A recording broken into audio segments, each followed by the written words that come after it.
మనకు వ్యతిరేకంగా మాట్లాడే గొంతులు మూడుంటాయి. ఒకటి సాతాను స్వరం, వాడెప్పుడు మనల్ని దిగజార్చే మాటలే మనకి వినిపిస్తూ ఉంటాడు. రెండవది మానవ స్వరం,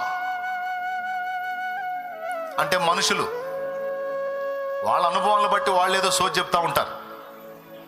సాతానేమో మనల్ని కృంగదీయటానికి వాడు సోది వాడు చెప్తాడు. మనుషులు కూడా వాళ్ళ అనుభవాలను బట్టి వాళ్ళ సోది ఏదో వాళ్ళు చెప్తారు. ఇది ఎట్లా జరిగింది, అది ఎట్లా జరిగింది, ఇది సాధ్యం కాదు, అది సాధ్యం కాదని. మేము కూడా ట్రై చేసాం, కుదరలేదు, వల్ల కాలేదని వాళ్ళ సోది వాళ్ళు చెప్తారు. ఈ రెండు సోదులు అటు పక్కన పెడితే మనలో నుంచి ఒక సోది మొదలుపెట్టి మనకిన పడుతుంటది, ఇది మన సోది అన్నమాట.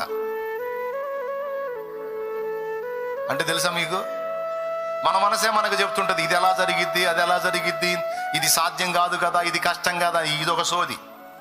మొత్తం 3 సోదులు. ఫస్ట్ సోది ఎవరిది? సైతానుగాడి సోది.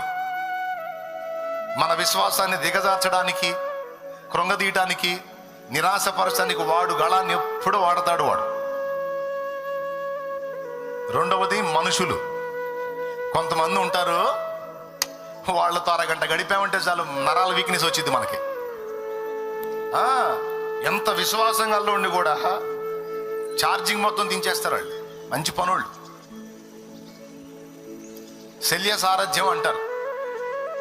శల్యుడు లాంటి వాళ్ళు ఉంటారన్నమాట. రథం ఎక్కిన దగ్గర నుంచి శల్యుడికి ఒకటే పని, కర్ణుడికి విరోధంగా మాట్లాడటం. మళ్ళీ కర్ణుడి రథసారథి. అతడు రథం నడిపేదేమో కర్ణుడిది, అతని మాటలన్నీ కర్ణుడికి వ్యతిరేకంగా మాట్లాడుతుంటాడు. నువ్వు నీ అవతారం, నువ్వు వాళ్ళని ఎదిరించి గెలవాలనే వాటి భ్రమ అనుకుంటా నడుపుతుంటాడు. ఇట్లాంటి ముందు పెట్టుకొని మనం యుద్ధం చేయాలంటే ఏం చేస్తాం? కొంతమంది మనుషులు కూడా అట్లాంటి వాళ్ళే ఉంటారు.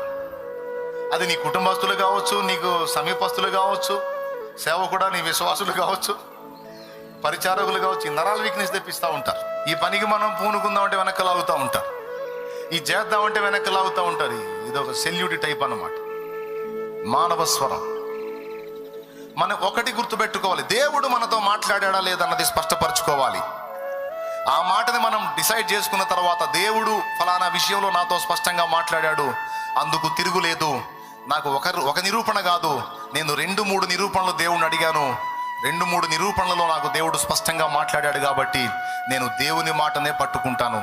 దానికి భిన్నంగా ఏ విధమైన స్వరం నాకు వినపడినా నేను లెక్క చేయను అనే తీర్మానం నాడు అబ్రహాం కలిగి ఉన్నాడు. ఈరోజు మనం కూడా కలిగి ఉండాలనే గ్రంథములో ఆ స్టోరీ రాయించాడు దేవుడు.